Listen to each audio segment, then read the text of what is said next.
ਬਾਬੂਸ਼ਾਹੀ ਦੇਖ ਰਹੇ ਸਾਰਿਆਂ ਦਾ ਸਵਾਗਤ ਹੈ।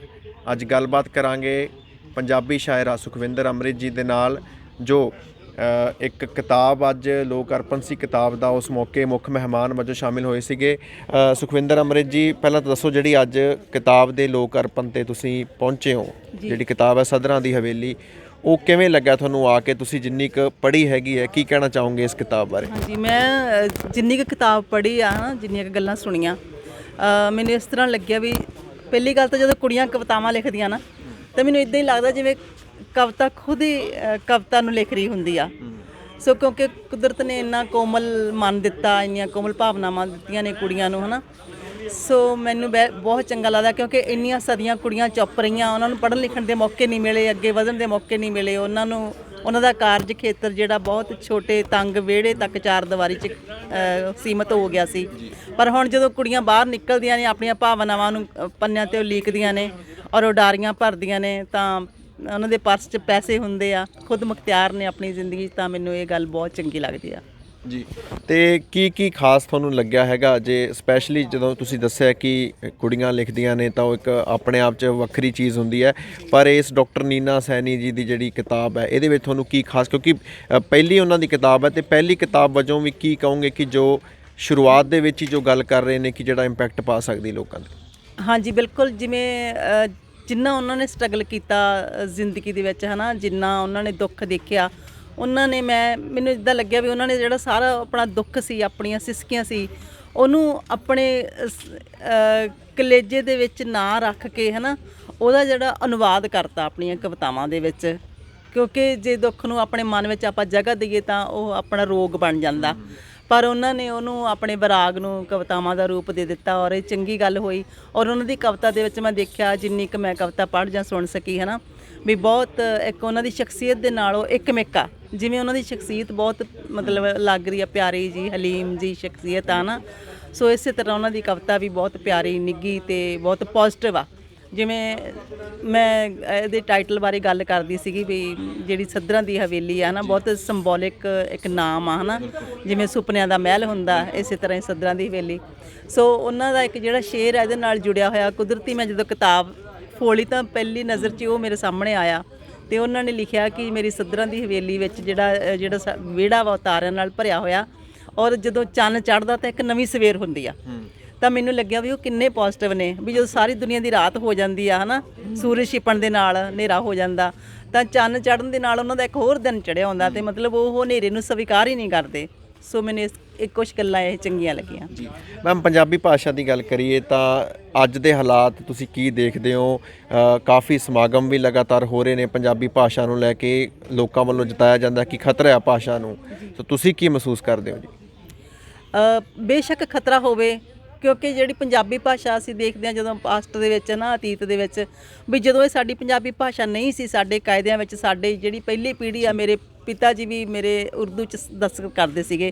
ਉਹ ਮੈਂ ਪੁੱਛਦੀ ਹੁੰਦੀ ਸੀ ਵੀ ਤੁਸੀਂ ਪੰਜਾਬੀ 'ਚ ਕਿਉਂ ਨਹੀਂ ਕਰਦੇ? ਉਹ ਕਹਿੰਦੇ ਵੀ ਸਾਨੂੰ ਉਦੋਂ ਪੰਜਾਬੀ ਪੜ੍ਹਾਈ ਨਹੀਂ ਸੀ ਜਾਂਦੀ, ਸਾਡੀ ਜਿਹੜੀ ਲਿਪੀ ਆ ਉਹ ਇਹ ਸੀਗੀ, ਉਰਦੂ ਸੀਗੀ, ਹੈ ਨਾ, ਸ਼ਾਹਮੁਖੀ।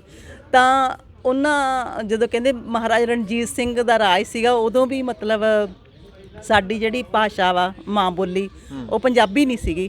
ਤਾਂ ਦੇਖੋ ਪੰਜਾਬੀ ਭਾਸ਼ਾ ਜਿਉਂਦੀ ਰਹੀ, ਤਾਂ ਉਹਨਾਂ ਹਾਲਾਤਾਂ 'ਚ ਨਹੀਂ ਮਰੀ, ਅਤੇ ਹੁਣ ਇਹਨੇ ਕੀ ਮਰਨਾ। ਸੋ ਮੈਂ ਤਾਂ ਇੱਦਾਂ ਹੀ ਇੱਕ ਮੈਂ ਸੁਣਾ ਦਿੰਦੀ ਹਾਂ ਦੋਸਤ ਤਰ੍ਹਾਂ ਕਿ ਮੈਂ ਮਾਂ ਬੋਲੀ ਦੇ ਸਤਿਕਾਰ 'ਚ ਲਿਖੀਆਂ ਨੇ ਕਿ ਖਾਣ ਨੂੰ ਤੈਨੂੰ ਖੀਰ ਦਊਂਗੀ, ਨਾਲ ਪਕਾ ਦੂੰ ਪੂੜਾ, ਬੈਠਣ ਨੂੰ ਤੈਨੂੰ ਕੁਰਸੀ ਦਊਂਗੀ, ਸੌਣ ਨੂੰ ਲਾਲ ਪੰਘੂੜਾ, ਲਾ ਕੇ ਤੇਲ ਤੇਰੇ ਵਾਹ ਦੂੰ ਬੋਦੇ, ਸਿਰ 'ਤੇ ਕਰ ਦੂੰ ਜੂੜਾ, ਜੇ ਮੇਰਾ ਪੁੱਤ ਬਣਨਾ ਲਿਖ ਕੇ ਵਿਖਾ ਦੇ ਊੜਾ, ਜੇ ਮੇਰਾ ਪੁੱਤ ਬਣਨਾ। ਕੀ ਬਾਤ ਹੈ ਜੀ।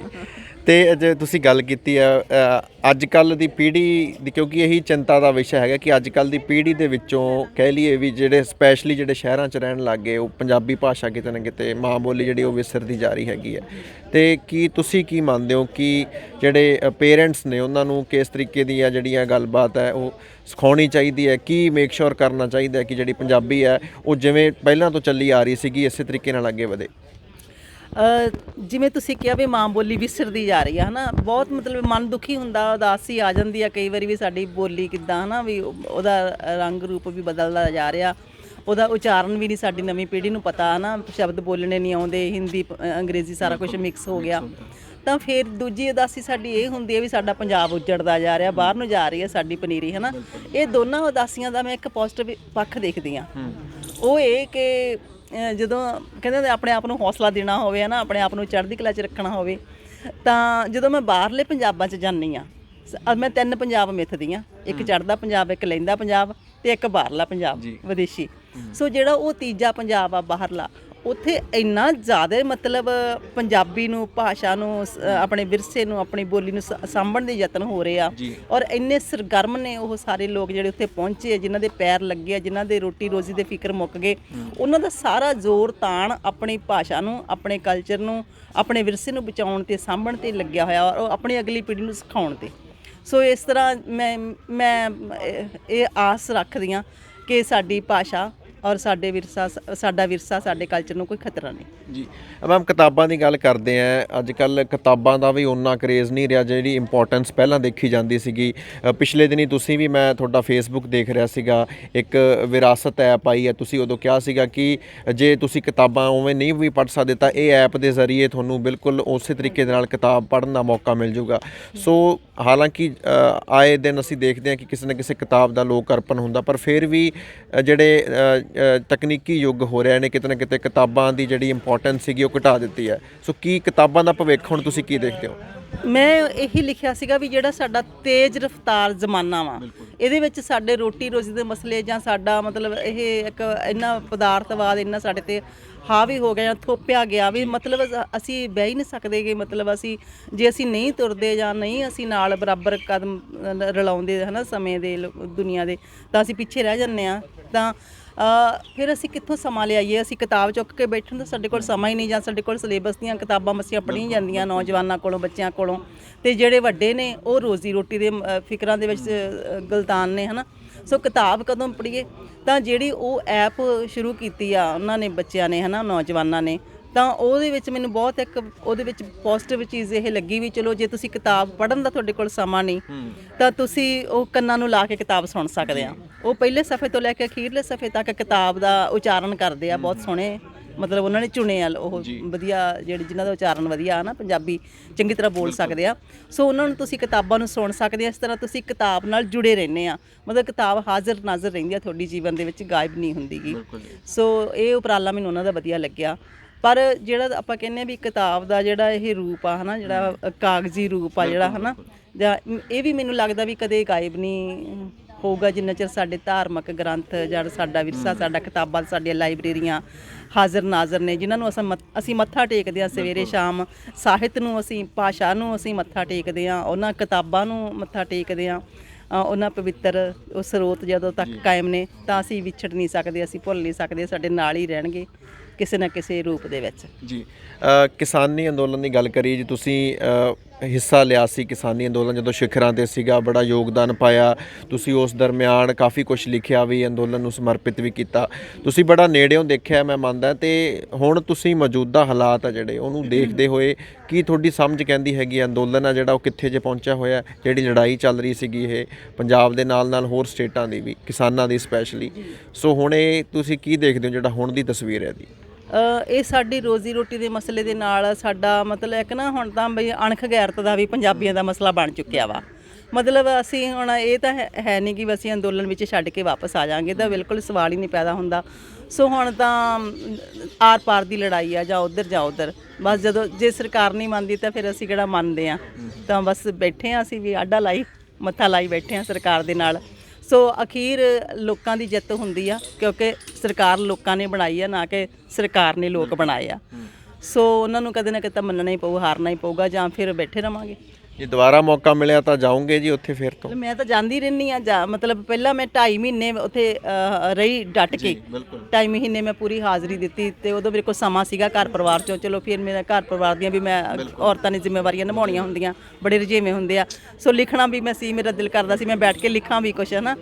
ਸੋ ਹੁਣ ਵੀ ਮੈਂ ਜਦੋਂ ਮੈਨੂੰ ਮੌਕਾ ਮਿਲਦਾ ਮੈਂ ਉੱਥੇ ਜ਼ਰੂਰ ਹਾਜ਼ਰੀ ਭਰ ਕੇ ਆਉਂਦੀ ਹਾਂ। ਮੈਂ ਚਾਹੂੰਗਾ ਜੀ ਜਿਹੜਾ ਕਿਸਾਨੀ ਅੰਦੋਲਨ ਤੁਸੀਂ ਕਾਫੀ ਕੁਛ ਲਿਖਿਆ ਹੈ, ਕੁਛ ਵੀ ਤੁਸੀਂ ਆਪਣੀ ਮਰਜ਼ੀ ਦੇ ਨਾਲ ਕੁਛ ਲਿਖਿਆ ਹੋਇਆ ਜ਼ਰੂਰ ਸੁਣਾਓ ਸਾਨੂੰ। ਹਾਂਜੀ, ਇੱਕ ਤਾਂ ਮੈਂ ਜਿਹੜਾ ਵਾਰਸ ਭਰਾਵਾਂ ਨੇ ਰਿਕਾਰਡ ਕੀਤਾ ਉਹੀ ਸ਼ੇਅਰ ਕਰਦਾ ਤੁਹਾਡੇ ਨਾਲ। ਜੀ ਜੀ। ਕਿ ਕਲੇਜੇ ਤੀਰ ਵੇਖਣ ਨੂੰ ਤੇ ਸਿਰ ਤੇ ਤਾਜ ਵੇਖਣ ਨੂੰ, ਕਲੇਜੇ ਤੀਰ ਵੇਖਣ ਨੂੰ ਤੇ ਸਿਰ ਤੇ ਤਾਜ ਵੇਖਣ ਨੂੰ, ਜ਼ਮਾਨਾ ਰੁਕ ਗਿਆ ਤੇਰਾ ਉਹੀ ਅੰਦਾਜ਼ ਵੇਖਣ ਨੂੰ। ਉਹ ਸ਼ੇਰਾ ਉੱਠ ਜ਼ਰਾ ਤੇ ਫਿਰ ਉਹੀ ਜਲਵਾ ਵਿਖਾ ਆਪਣਾ। ਉਹ ਸ਼ੇਰਾ ਉੱਠ ਜ਼ਰਾ ਤੇ ਫਿਰ ਉਹੀ ਜਲਵਾ ਵਿਖਾ ਆਪਣਾ।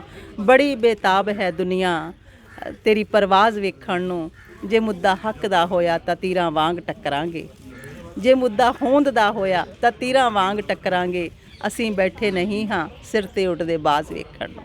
ਕਿਆ ਬਾਤ ਹੈ ਜੀ। ਇਹ ਗੀਤ ਬਹੁਤ ਜ਼ਿਆਦਾ ਮਤਲਬ ਪਪੂਲਰ ਬਹੁਤ ਹੋਇਆ ਹੈ, ਪਰ ਕਈਆਂ ਨੂੰ ਨਹੀਂ ਪਤਾ ਹੋਣਾ ਕਿ ਜਿਹੜੀ ਇਹ ਕਲਮ ਸੀਗੀ ਪਿੱਛੇ ਸੁਖਵਿੰਦਰ ਅੰਮ੍ਰਿਤ ਜੀ ਦੀ ਸੀਗੀ, ਪਰ ਇਹ ਜ਼ਰੂਰੀ ਸੀ ਇਹ ਵੀ ਜਾਣਨਾ। ਤੇ ਹੁਣ ਤੁਸੀਂ ਇਹ ਵੀ ਦੱਸੋ ਜੀ, ਤੁਸੀਂ ਕਾਫੀ ਸ਼ਾਇਰਾਨਾ ਅੰਦਾਜ਼ ਤਾਂ ਤੁਹਾਡਾ ਹੈਗਾ ਹੀ ਹੈਗਾ, ਗਜ਼ਲਾਂ ਵੀ ਕਾਫੀ ਤੁਸੀਂ ਲਿਖੀਆਂ ਨੇ। ਹੁਣ ਸੁਖਵਿੰਦਰ ਅੰਮ੍ਰਿਤ ਫਿਊਚਰ ਦੇ ਵਿੱਚ ਹੋਰ ਕੀ ਕੁਛ ਨਵਾਂ ਲੈ ਕੇ ਆ ਰਹੇ ਨੇ? ਮੈਂ ਜੋ ਕੁਛ ਬਸ ਔੜਦਾ ਵਾ, ਜੋ ਆਮਦ ਹੁੰਦੀ ਆ ਮੈਂ ਲਿਖਦੀ ਰਹਿੰਦੀ ਹਾਂ। ਵਾਰਤਕ ਵੀ ਥੋੜ੍ਹੀ ਥੋੜ੍ਹੀ ਲਿਖਦੀ ਹਾਂ, ਖੁੱਲੀਆਂ ਨਜ਼ਮਾਂ ਵੀ, ਗੀਤ ਵੀ, ਗਜ਼ਲਾਂ ਵੀ। ਫਿਰ ਕਿਤਾਬ ਦੇਖਦੇ ਹਾਂ ਹੁਣ ਕਿਹੜੇ ਰੂਪ 'ਚ ਆਉਂਦੀ ਆ, ਜੋ ਵੀ ਹੋ ਗਿਆ ਜੀ। ਕਿ ਕੀ ਤੁਸੀਂ ਪੰਜਾਬੀਆਂ ਨੂੰ ਖਾਸ ਤੌਰ ਤੇ ਕੀ ਜਾਂਦੇ ਜਾਂਦੇ ਅਪੀਲ ਕਰਨੀ ਚਾਹੋਗੇ ਜੀ? ਪੰਜਾਬੀਆਂ ਨੂੰ ਮੈਂ ਅਪੀਲ ਨਹੀਂ ਕਰਦੀ, ਮੈਂ ਉਹਨਾਂ ਲਈ ਦੁਆ ਕਰਦੀ ਹਾਂ, ਅਰਦਾਸ ਕਰਦੀ ਹਾਂ ਵੀ ਉਹਨਾਂ ਦੀ ਇਹ ਜਿਹੜੀ ਚੜ੍ਹਦੀ ਕਲਾ, ਇਹ ਉਹਨਾਂ ਦੀ ਸ਼ਾਨੋ ਸ਼ੌਕਤ, ਇਹ ਉਹਨਾਂ ਦੀ ਅਣਖ ਗੈਰਤ ਇੱਦਾਂ ਹੀ ਬਣੀ ਰਵੇ। ਔਰ ਅਸੀਂ ਸਾਰੇ ਰਲ ਕੇ ਮਤਲਬ ਆਪਣੇ ਪੰਜਾਬ ਲਈ, ਆਪਣੇ ਪੰਜਾਬੀਅਤ ਲਈ ਜੋ ਕਰ ਸਕਦੇ ਹਾਂ ਆਪਣੇ ਜੀ ਜਾਨ ਨਾਲ ਅਸੀਂ ਕਰੀਏ ਜੀ। ਬਹੁਤ ਬਹੁਤ ਸ਼ੁਕਰੀਆ ਜੀ।